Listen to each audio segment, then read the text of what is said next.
ফারদিন যেহেতু second timer নিয়ে বলবে, সো আগে ওর নিজের অটোবায়োগ্রাফিটা আমার মনে হয় জানা দরকার, ঠিক আছে? ও কিভাবে পড়ছে, ও কিভাবে আগাইছে, ও কিভাবে ডিসিশন নিছে যে অ্যাকচুয়ালি ফার্স্ট টাইম না হলেও আমি চাইলে সেকেন্ড টাইমের প্রিপারেশন নিয়ে বাংলাদেশের টপ 3 মেডিকেল কলেজে একটাতে এনশিওর করতে পারবো। ওর অ্যাকচুয়ালি যে নাম্বারটা ছিল, তোর কত জানি ছিল? 63 প্রথমবারে, 63 প্রথমবার। আর সেকেন্ড টাইমে কত ছিল জানো? সেকেন্ড টাইম হচ্ছে 82।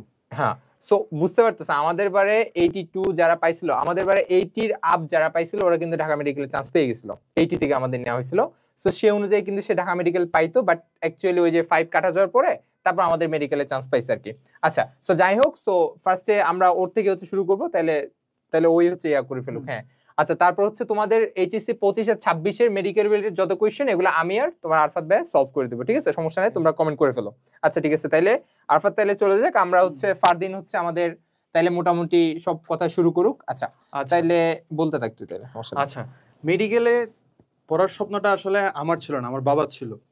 তো আমার বাবা সব সময় চাইতো যে ছেলে ডাক্তার হবে, তো ওভাবেই ছোটকাল থেকে আমাকে উনি ট্রেনিং দিয়ে আসছে, এবং এইচএসসির সময় উনি আমার জন্য মানে যা যা করার প্রয়োজন সব করছে। বাট আনফর্চুনেটলি মেডিকেলে আমার কয়েকটা নাম্বারের জন্য চান্স হয়নি। মেডিকেলে চান্স পাওয়ার জন্য একটা জিনিস লাগে, সেটা হচ্ছে লাক। সবার লাক ফেভার করে না। অনেক সময় তোমরা দেখবা অনেক ভালো স্টুডেন্ট কিন্তু মেডিকেলে চান্স পাচ্ছে না, সে তার হাইয়েস্ট ট্রাই করছে, স্টিল চান্স পায় নাই, এরকম কিন্তু মোস্ট অফ অল হয়। অনেক সময় দেখবা অনেক তোমরা চিন্তাও করবে না, এমন কিছু স্টুডেন্ট মানে অত ভালো না, সবসময় চুপচাপ থাকে, ওরা দেখবে ডিএমসি তে অথবা ভালো মনে মেডিকেল চান্স পেয়ে যাচ্ছে, কিন্তু অনেক ভালো স্টুডেন্ট সময় চান্স পায় না। তো আমারও প্রথমবার লাক ছিল না হয়তো, সেজন্য প্রথমবার চান্স হয়নি। দেন আমার আব্বু অনেক সাহস করে ডিসিশন নিছে, যেহেতু ছেলে কাছাকাছি চলে আসছে, তাই একটু চিন্তা করি যে সেকেন্ড টাইম দেওয়া যায় কিনা। তো সাহস করে নিয়ে সেকেন্ড টাইম দেওয়া হয়েছে। সেকেন্ড টাইম দেওয়ার পরে আমি প্রতিদিন নিয়মিত রেগুলার পড়ালেখা করা শুরু করছি। এখন আজকে আমি এখন সলিমুল্লাহ মেডিকেলে আছি রহমতে। আচ্ছা, তাইলে আমরা মোটামুটি একটা জিনিস ওর সাথে কিন্তু তোমরা সবাই মিল পাইছো, সেটা কি জানো?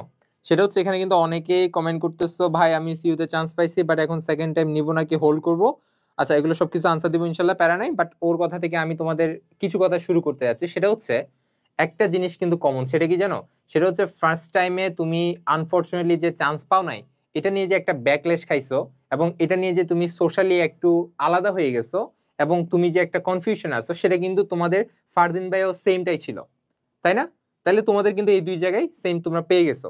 এখন ও বলবে হচ্ছে তোমার তাইলে ইন ফিউচার নিয়ে, যেহেতু আমরা ফার্স্টেই আমরা চিন্তা করব, সেটা হচ্ছে আমি একটু তোমাদের এখানে লিখে দেই। সেটা হচ্ছে তোমরা এখন কি মাস যাচ্ছে ভাই? এখন হচ্ছে এপ্রিল যাচ্ছে, ঠিক আছে?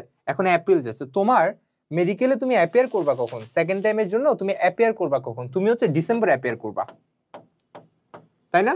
ধরে রাখো তোমাদের পরীক্ষা ডিসেম্বরে হবে, এটা অনেকটা শিওর, ডিসেম্বরের মিডে অথবা ডিসেম্বরের ফার্স্ট উইকের দিকে হইতে পারে, ঠিক আছে? এর চেয়ে সম্ভবত লেট করবে না। তাহলে তোমার হাতে তো ভালো একটা সময় আছে। বাট হচ্ছেটা কি জানো? প্রথমত তোমরা ডিসিশন এখন স্টিল নাও ফিক্স করতে পারতেছো না, তাই না? তোমাদের এখানে অনেকে বলতেছে সমস্যা নেই, আমি বলতেছি তোমাদের প্রথমত যে সমস্যা, তোমরা স্টিল নাও ফিক্স করতে পারতেছো না ভাই মেডিকেলের সেকেন্ড টাইম প্রিপারেশন নিব কিনা, ঠিক আছে? সো নিবে কি নিবে না এটা থেকে তোমরা ফারদিন ভাই থেকে শুনে নাও, যেহেতু ও অলরেডি এটা ফেস করে আসছে এবং ও এটা এনশিওর করে কিন্তু সেকেন্ড টাইমে বাংলাদেশের একদম টপ 3 একটাতে চান্স পাইছে। সো ওর কথাগুলো অনেক ভ্যালুয়েবল, আশা করি তোমরা শুনবা। আচ্ছা, তাহলে এটা তোর কি মনে হয় যে আসলে এখন ডিসিশন ফিক্স করা নিয়ে কিছু বলতে এলে? দেখো, আমি একদম ইচ্ছাই ছিল, মানে আমার ইচ্ছা ছিল আমাকে উনি ডাক্তারি বানাবেন, তো মানে মেডিকেলে পড়াবেন, এটাই ইচ্ছা ছিল অনেক বড় একটা বিষয় থাকে। আর যেহেতু আমি খুব কাছাকাছি এসে আটকে গেছি, তো আমি সাহস করছি যে যেহেতু আমার এইচএসসিতে একটা ভালো পয়েন্টস আসছে, এসএসসিতেও ভালো পয়েন্ট আছে, তাহলে চেষ্টা করা যায়।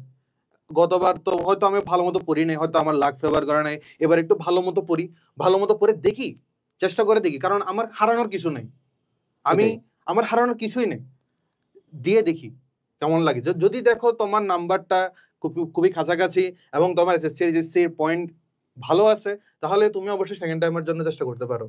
আচ্ছা, তাহলে আমরা একটা জিনিস পাচ্ছি, সেটা হচ্ছে তুমি কি সেকেন্ড টাইমে নিবা কি নিবে না, এটা কিন্তু তুমি অলরেডি এখন নিজে বুঝতে পারবা। কি দেখে বুঝতে পারবা?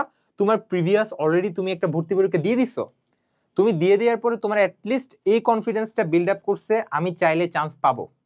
এটা তোমার মাথায় আসছে না যে আমার এই জায়গায় ভুল হয়েছে, আমার কোন জায়গায় ভুল হয়েছে, তোমার কোন জায়গায় ভুল হয়েছে, সেটা কিন্তু তোমার চেয়ে বেটার আর কেউ জানে না, তাই না? সো তোমাকে আগে কি করতে হবে? তোমাকে আগে ডিসিশন ফিক্স করতে হবে। ভাই তোমার এপ্রিল হয়ে যাচ্ছে, এপ্রিল অলমোস্ট শেষ। তোমার মতো যারা সেকেন্ড টাইম প্রিপারেশন নিবে, তোমার মতো যারা সেকেন্ড টাইম মেডিকেল ভর্তি পরীক্ষা দিতে ইচ্ছুক, তারা অলরেডি বিভিন্ন জায়গায় ভর্তি হয়ে গেছে, তারা অলরেডি বাসায় ঠিক আগের মতো পড়াশোনা শুরু করছে যখন তারা অ্যাডমিশনে পড়তো। যেমনটা তারা অ্যাডমিশন টাইমে পড়তো 12 থেকে 14-15 ঘন্টা, তারা কিন্তু এখন এই জিনিসগুলো পড়তেছে, তারা কিন্তু এখন এটা কন্টিনিউ করতেছে। তাহলে তোমার প্রথমত যেটা করতে হবে সেটা হচ্ছে আমাদের ভাই আগে আমাদের ডিসিশনটা ফিক্স করতে হবে, ঠিক আছে? তাহলে তোমাদের সবার প্রতি সাজেশন থাকবে, তোমরা আগে ডিসিশনটা কষ্ট করে ফিক্স করে ফেলো। তোমার আব্বু অনেক কিছু বলবে, আম্মু অনেক কিছু বলবে, তাই না? তারপর অনেকে হচ্ছে অনেক প্রেসার দেয়, কিংবা সোশ্যালি তোমার বন্ধু বান্ধব, ভাই ওরা অলরেডি মেডিকেলে চান্স পেয়ে গেছে, অলরেডি ওরা বুয়েট কুয়েট রুয়েট সবখানে ভর্তি হয়ে গেছে, অলরেডি ওরা ডিউতে ভর্তি হয়ে গেছে, বাট আমি এখন যদি স্টিল সেকেন্ড টাইমের প্রিপারেশন নিয়ে কোথাও ভর্তি না হই, তাহলে এটা আমার জন্য একটা সমস্যা হয়ে যাচ্ছে। এই কোয়েশ্চেন কিন্তু তোমাদের অনেকের থাকে। তো এত কিছু ভাবার দরকার নেই ভাই, তুই জাস্ট কিছু একটা টাইম নে, তাই না? তুমি জাস্ট 5 থেকে 6 মাস টাইম নাও, তারপর তো তুমি তোমার ওরটা সবাই দেখাইতে পারবা। এই কয়েকটা মাস তুমি দুনিয়া থেকে বিচ্ছিন্ন হয়ে যাও, সমস্যা তো নাই, তাই না? আচ্ছা,